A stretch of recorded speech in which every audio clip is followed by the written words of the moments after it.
మంగళగిరి నియోజకవర్గంలో వైఎస్ఆర్సీపీ పార్టీ నుంచి లావణ్య గారు, టీడీపీ పార్టీ నుంచి లోకేష్ గారు, వీళ్ళిద్దరి మధ్య పోటీ ఎలా ఉండబోతుంది? అసలు మీరు ఎవరికి సపోర్ట్ చేస్తారు? వారు వన్ సైడే లోకేష్ గారికి. ఎందుకంటే అభివృద్ధికి చిహ్నం లోకేష్ గారు ఫ్యామిలీ. అటువంటి అభివృద్ధి చేస్తుంటే మరి 2019 ఎందుకు ఓడిపోయారు? ఏం అభివృద్ధి? 2019 రాష్ట్రం విడిపోయింది కదా. రాష్ట్రం విడిపోయినప్పుడు 14 విడిపోయింది. 2019 రాష్ట్ర విభజన హామీలు ఎక్కడ ప్లేస్ ఉండాలి, ఏ విధంగా ఒక మాస్టర్ స్ట్రక్చర్ ఒకటి వేసుకొని ఉన్నారు. దానికి సమయం పట్టుద్ది. 2019 నుంచి అవకాశం ఇవ్వలేదు. ఈలోపు స్ట్రక్చర్ తయారు చేసుకున్నారు. అవకాశం ఇలా ప్రజల తీర్పు వ్యతిరేకంగా వచ్చింది కాబట్టి అభివృద్ధి చేయలేకపోయారు. సరే, ఈయన చేశాడు. 2019 తర్వాత అధికారంలో వచ్చిన వైసీపీ పార్టీ అధినేతలు ఎవరైనా చేశారా? ఏం చేయలేదు కదా. మరి ఎలా అభివృద్ధి అయింది? ఇప్పుడు మళ్ళీ చంద్రబాబు గారి ఫ్యామిలీ వచ్చి అభివృద్ధి చేయాల్సిందే. అందుకని మేము చంద్రబాబు గారి ఫ్యామిలీకి కమిట్ అయిపోయినాం, తెలుగుదేశం పార్టీకి పూర్తిగా అనువు. ఎందుకంటే అభివృద్ధి చిహ్నం అని చెబుతున్నాం కదా. ఎందుకంటే ఏం జరిగింది మీకు ఇక్కడ? అభివృద్ధి చేస్తారు, వాళ్ళు వచ్చేవాళ్ళు చేస్తారు. మేము కూడా అభివృద్ధి చేస్తామని వైసీపీ కూడా చెప్తుంది. ఈ 5 ఏళ్ళు చేసావుగా ఫుల్గా చినిగిపోయింది అభివృద్ధి, పగిలిపోయింది, ఏరులో బారిపోయింది అభివృద్ధి. సంక్షేమ పథకాలు అంటే ఏంటి? సంక్షేమ పథకాలు అంటే ఏమి? ఇంటికి ఆటో డ్రైవర్లకేమో 10,000 రూపాయలు, అమ్మఒడి అని చెప్పేసి పెన్షన్ అని చెప్పేసి 3,000 రూపాయలు, ఇలాంటివన్నీ ఇస్తున్నారు కదా మీకు. సూపర్ డైలాగ్ అడిగారండి. సంక్షేమం అన్నారు, ఆటో డ్రైవర్లు, తర్వాత డైలీ లేబర్స్, తర్వాత చెప్పులు కుట్టుకునే వాళ్ళు, తర్వాత మోసం కొట్లు పెట్టుకునే వాళ్ళు, వీళ్ళందరూ majority people SC ST BC minorities. So వీటి గ్రాంట్లన్నీ డైవర్ట్ చేసి నువ్వుకి సంక్షేమాన్ని దొంగ పేరు పెట్టావు నువ్వు. మా గ్రాంట్సే ఎస్సీ గ్రాంట్ అది, ఎస్టీ గ్రాంట్ అది, బీసీ గ్రాంట్ అది, మైనార్టీ గ్రాంట్ అది. ఎక్కడ పోయినాయి అన్నీ? నువ్వు చేసే సంక్షేమం కేంద్ర ప్రభుత్వం చేసే ప్రతి గ్రాంట్ నువ్వు డైవర్ట్ చేసావు. తెలియని వాళ్ళకి ఇంకా అమాయకత్వంలో ఉన్నారు. నువ్వు ఈ గ్రాంట్స్ అన్ని ఇచ్చి నువ్వు సంక్షేమం చేస్తే అది వాస్తవం, నిజంగా ప్రజలకు సంక్షేమం చేశారని మేము ఒప్పుకుంటాం. అదేం చేయలేదు కదా. మా గ్రాంట్స్ని నాశనం చేసావు నువ్వు ఈరోజు. మరి ఇప్పుడు చంద్రబాబు గారు అదే సంక్షేమ పథకాలు 6 సక్సెస్ అని చెప్పేసి వస్తున్నారు. మరి అవి ఎలా ఉండబోతాయి? మరి చంద్రబాబు నాయుడు గారు ఏది చెప్పినా చేసి చూపిస్తారు. భవిష్యత్తుకి భావితరాలకు నిదర్శనం చంద్రబాబు నాయుడు గారు. పిల్లల యొక్క భవిష్యత్తు ఆయన దృష్టిలో ఉంది కాబట్టి కంపల్సరీ ఆయన ఏ అయితే పథకాలు సూపర్ 6 పెట్టారో అవి చేసి తీరుతారు. నో డౌట్ పిల్లల భవిష్యత్తు బాగుంటుంది.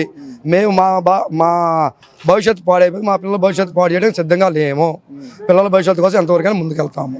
అంటే వీళ్ళిద్దరి మధ్య పోటీ ఎలా ఉండబోతుంది? లావణ్య గారు చెప్పాను కదా, వారు వన్ సైడ్. లోకేష్ బాబు గారు విన్ను భారీ మెజారిటీతో, నో డౌట్ అట్ ఆల్. 2,80,000 చిల్లర ఉన్నాయి. లోకేష్ గారు 53,000 అడిగారు. మా సాధ్యమైనంత వరకు 54,000 చేయడానికి ప్రయత్నం చేస్తాం. అంటే మీరు ఒక్కరే చేస్తే అయిపోతుందా? లేదండి, ప్రజలు అందరికి అనుభవం ఉంది. జరిగినటువంటి సంఘటనలు చూస్తూ ఉన్నారు. లోకేష్ గారు చూపిస్తున్నటువంటి విధానాలు ఉన్నాయి. ఆయన అధికారంలోకి రాకుండా 27 పథకాలు అమలు చేస్తున్నారు. మరి అధికారంలోకి వస్తే చేసే తీరుతారు. చేసాం కదా, ఇంకేం చేస్తామని చెప్పి సైలెంట్ అయిపోతుంది. అంటే ఆయన కరకట్ట కమలాసన్ కాదు కండి. కమలాసన్ కాదు కదా లోకేష్ గారు. నిజమైన మనిషి అతను.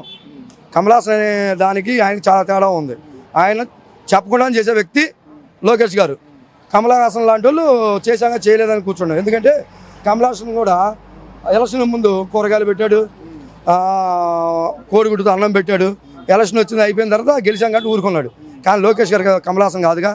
లోకేష్ గారు నిజమైన మనిషి. పేదల్లో నుంచి తిరుగుతున్నాడు 4.5 సంవత్సరాల నుంచి. ప్రతి దినం అనుదినం ఆయన ప్రజల యొక్క జీవన విధానాన్ని ఎలా మార్చాలని ఆలోచిస్తూ ముందుకెళ్తున్నారు. మరి సింగిల్ గా ఎందుకు రావట్లేదు? 2 పార్టీలతో పొత్తు పెట్టుకొని 3 పార్టీలు కలిసి ఎందుకు వస్తున్నాయని చెప్పేసి ఒకటి ఉంది. మరి దీనికి ఏమంటారు? మాకు అందరు కావండి అభివృద్ధి అంటే బలం. మరి మీరు ఇంత బలం ఉందని చెప్తున్నారు కదా, కాబట్టి బలం లేకనే ఇంకో 2 పార్టీలు సపోర్ట్ తీసుకున్నాము అని చెప్పేసి మేము ఫస్ట్ నుంచి మా అధినేతలు ఒకటే చెప్తున్నారు. అభివృద్ధికి ఎవరు కలిసి వచ్చినా చేర్చుకుంటాం అన్నారు. వీళ్ళు ముగ్గురు మాకు అభివృద్ధికి సహాయం చేస్తా అన్నారు. కలిసి వస్తానన్నా చేర్చుకున్నాం. మీరు కూడా రాజీనామాలు చేసేసి మీ పార్టీని మా పార్టీలో కలపమనండి. వైసీపీని కూడా టీడీపీలో విలీనం చేయమనండి, కలుపుకుంటాం. ఏమైంది? నష్టం లేదు. అభివృద్ధి మాకు కావాల్సిందే. ప్రజల భవిష్యత్తు కావాలి. పర్లేదు, అభివృద్ధికి ఎవరైతే ముందుకు వస్తారో వాళ్ళు కలుపుకుంటాం. కలుపుకోమని మేము చెప్పట్లేదే. వైసీపీ కూడా అది కూడా మా పార్టీలో కలిపి తీసుకుంటాం, ఇబ్బంది లేదు. గతంలో కూడా సిపిఐ, సిపిఎం, బీజేపీ, టీడీపీ ఇంకొక పార్టీ కలిపి మొత్తం మీద ఒక కూటమి అని చెప్పి 5 పార్టీలు కలిపి వచ్చినాయి. వైఎస్ రాజశేఖర రెడ్డి గారు ఉన్న హయాంలో అది ఓడిపోయింది ఆ టైంలో కూడా. ఇప్పుడు కూడా పొత్తు పెట్టి కూడా 3 పార్టీలు కలిపి వస్తున్నాయి. మరి ఈసారి రిజల్ట్ కూడా అలాగే ఉంటుందా? ఊహించుకోమనండి, నిద్రపోయేటప్పుడు కలగని తెల్లారు చూడమనండి, తెలుసు ఏం జరుగుతుంది. కాలంలో ప్రతి ఒక్కరికి హక్కు ఉంది, ఊహించుకునే హక్కు ప్రతి ఒక్కరికి ఉంది. కానీ ప్రజా తీర్పు అనేది ఒకటి ఉందిగా, ఎప్పుడు జూన్ 13న ఆ రోజు చూడమనండి. జూన్ 13న ఆ రోజు చూడమనండి. ఆ రోజు మళ్ళీ మీరు రండి, ఎందుకు చెప్పామో వివరిస్తాం. ఓకేనా? ఈ మంగళగిరి నియోజకవర్గానికి సంబంధించి వైఎస్ఆర్సీపీ పార్టీ నుంచి లావణ్య గారు, టీడీపీ పార్టీ నుంచి లోకేష్ గారు, సో వీళ్ళిద్దరిలో పోటీ ఎలా ఉంటుంది, అసలు ఎవరి నాయకత్వం వస్తుంది? తప్పకుండా జగన్మోహన్ రెడ్డి గారి నాయకత్వం లావణ్య గారే గెలుస్తారని మేము అంటున్నాం. లోకేష్ అనే వ్యక్తి కోట్లు ఖర్చు పెట్టి ఆయన ఆల్రెడీ ఒక ముఖ్యమంత్రిగా చేసిన సీఎం కొడుకు, ఒక సీఎం మనవడు, రాష్ట్రానికి తెలిసిన అభ్యర్థి కాబట్టి కొద్దిగా టఫ్గానే ఉండిద్ది. అయినా కానీ లావణ్య గారి సామాజిక వర్గం ఓట్లు ఎక్కువ ఉన్నాయి. మా ఎస్సీలు ఓట్లు కానీ, మైనార్టీల ఓట్లు కానీ, బడుగు బలహీన వర్గాల ఓట్లు కానీ జగన్మోహన్ రెడ్డి గారికే ఉన్నాయి. అంటే ఏం అభివృద్ధి జరిగింది అని చెప్పేసి కొంతమంది ప్రశ్న. ఎటువంటి అభివృద్ధి ఇప్పటివరకు జరగలేదు, ఇంకేం జరుగుద్ది అనేది కూడా డౌట్. అభివృద్ధి అంటే 2014లో చంద్రబాబు నాయుడు సీఎం అయ్యాడు, 2019 దాకా చేశాడు.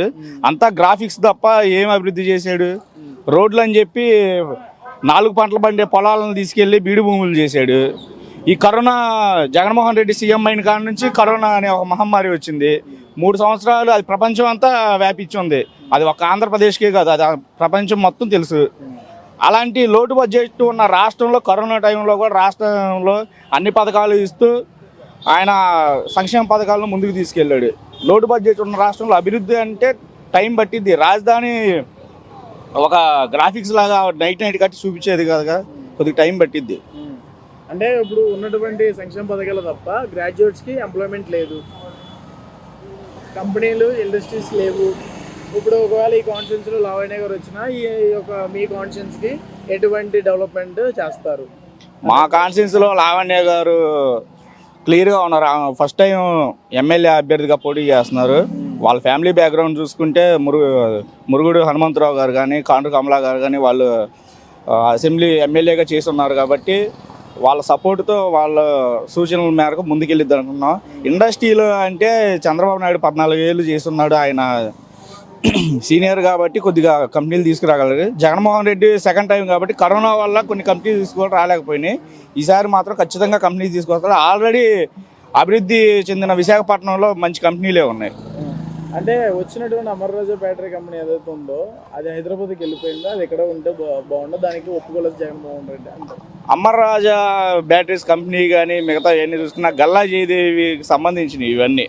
వాళ్ళు టీడీపీలో ఉన్నారు, మీరు ఈ క్వశ్చన్ అడగకూడదు. చెప్పండి, అదే వచ్చిందని ఎందుకు పంపిస్తారు? వెనకేం పంపించారు. గల్లా జయదేవ్ టీడీపీ ఎంపీ, ఆయన 2 సార్లు చేస్తున్నారు. వాళ్ళ కంపెనీ వాళ్ళు పక్క తీసుకెళ్ళాము. ఇప్పుడు లావణ్య గారు, లోకేష్ గారు టఫ్ ఫైట్ ఎలా ఉంటుంది? టఫ్ ఫైట్ అయితే లోకేష్ అన్నట్టే నడిచిద్ది. వారు 1 సైడ్ లావణ్య గారు.